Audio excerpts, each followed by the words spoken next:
नमस्कार बच्चों, हिंदी कक्षा में आपका स्वागत है। आज हम आपकी कक्षा छठी का व्याकरण का अध्याय 10 पढ़ेंगे। काल। काल को बच्चों इंग्लिश में टेंसेस कहते हैं। काल का अर्थ हिंदी में होता है समय।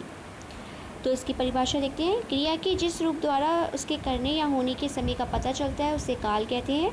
काल का सामान्य अर्थ समय होता है। जैसे कि सभी बच्चे प्रार्थना कर रहे हैं। सुबह 8 बजे ओजस्विता स्कूल गई थी। 3 घंटे के बाद स्कूल की छुट्टी होगी। देखिए ये जो तीनों पिक्चर्स हैं और तीनों जो वाक्य हैं ये अलग अलग काल के। जो सबसे पहला है कि सभी बच्चे प्रार्थना कर रहे हैं, ये वर्तमान काल को दर्शा रहा है। सुबह 8 बजे ओजस्विता स्कूल गई थी, ये भूतकाल को दर्शा रहा है। ये और 3 घंटे बाद स्कूल की छुट्टी होगी, ये भविष्यकाल को दर्शा रहा है। अब हम काल के भेदों के बारे में जानेंगे। काल के 3 भेद होते हैं: वर्तमान काल, भूतकाल, भविष्यकाल। वर्तमान काल, जिसे कि इंग्लिश में प्रेजेंट टेंस कहते हैं, कर्ता द्वारा की गई क्रिया के जिस रूप द्वारा ये ज्ञात होता है कि कार्य हो रहा है, क्रिया के उस समय को हम वर्तमान काल कहते हैं। जैसे कि राधिका सो रही है, चिड़िया उड़ रही है, तो ये अभी चीज़ हो रही है, तो ये वर्तमान काल को दर्शा रहा है।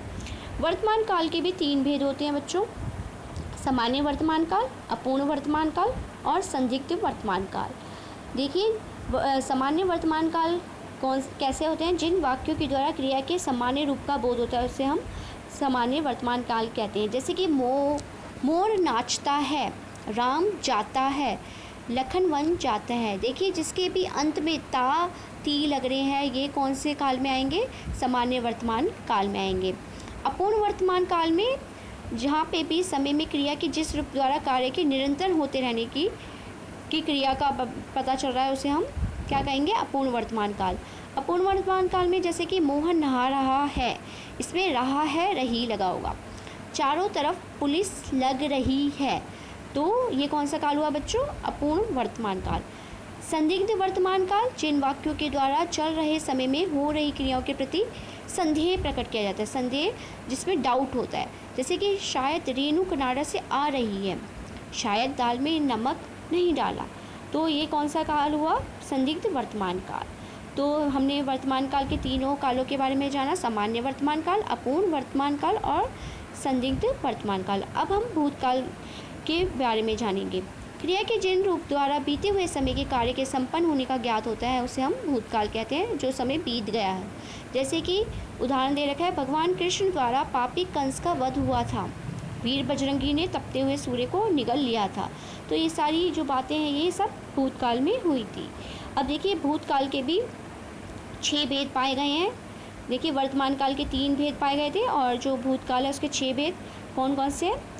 जैसे कि इस फ्लो चार्ट में दिख रहा है: सामान्य भूतकाल, आसन्न भूतकाल, पूर्ण भूतकाल, अपूर्ण भूतकाल, संदिग्ध भूतकाल और हेतुमत भूतकाल। आगे हम इस सभी के बारे में जानेंगे अच्छे से।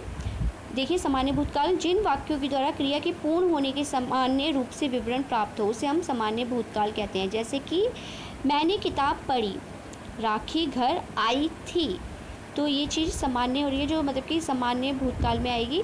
मैंने किताब पढ़ी। अब आसन्न भूतकाल, जिन वाक्यों के द्वारा क्रिया के तुरंत पूर्ण होने का संकेत प्राप्त हो उसे हम आसन्न भूतकाल कहेंगे। जैसे कि अभी अभी क्रिया हुई हो, जैसे सीता ने अभी अभी गीत गाया है, बस अभी तुरंत केक काटा है, जो कि क्रिया तुरंत हुई हो, पूर्ण हुई हो, उसे हम आसन्न भूतकाल कहते हैं। अब अपूर्ण भूतकाल देखिए, जैसे पूर्ण भूतकाल देखेंगे, जिन वाक्यों के द्वारा क्रिया के पूरी तरह से पूर्ण होने की बात कही। अब इसमें पहले था कि उसमें तुरंत हुई थी, अब इसमें पूर्ण हो गई है। जैसे कि सभा समाप्त हो गई, गाड़ी स्टेशन से चली गई, जो कि पूरी तरह से ख़त्म हो गई।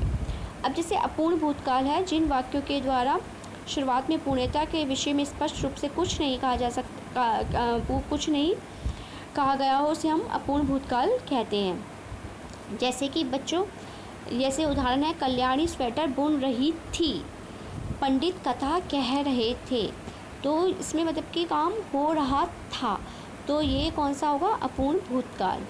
संदिग्ध भूतकाल जो कि डाउटफुल पास्ट में आता है, जैसे कि भूतकाल की जिन क्रियाओं के विषय में निश्चयपूर्ण ढंग से बात नहीं कही जाती। जैसे कि शायद कल माँ आई होगी, शायद रमेश की नौकरी लग गई है, मतलब कि इसमें हमें पता नहीं है, अभी थोड़ा डाउट है, तो इसलिए ये किस में आएगा? संदिग्ध भूतकाल में।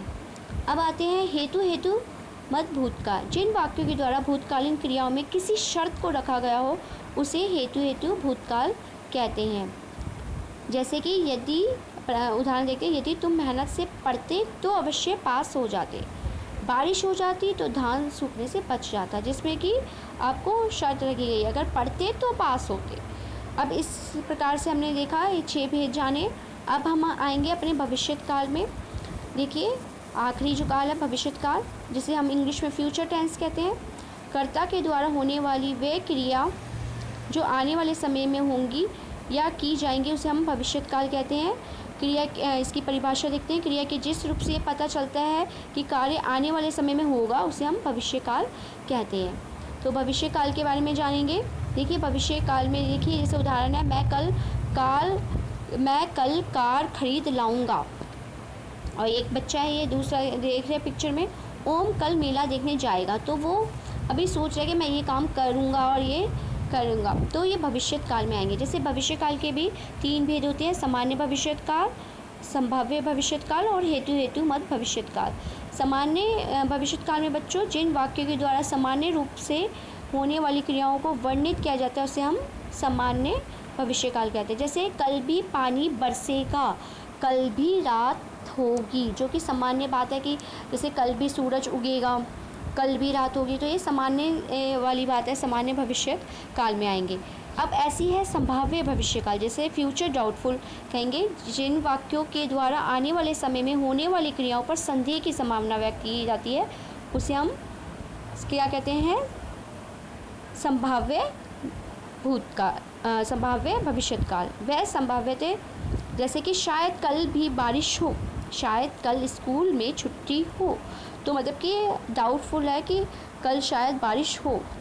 अब तीसरे में आएंगे हेतु हेतु भविष्यत काल। जब भविष्य में होने वाली क्रियाओं को शर्तों पर आधारित होने की बात कही जाती है तो उसे हम हेतु हेतु भविष्यत काल कहते हैं।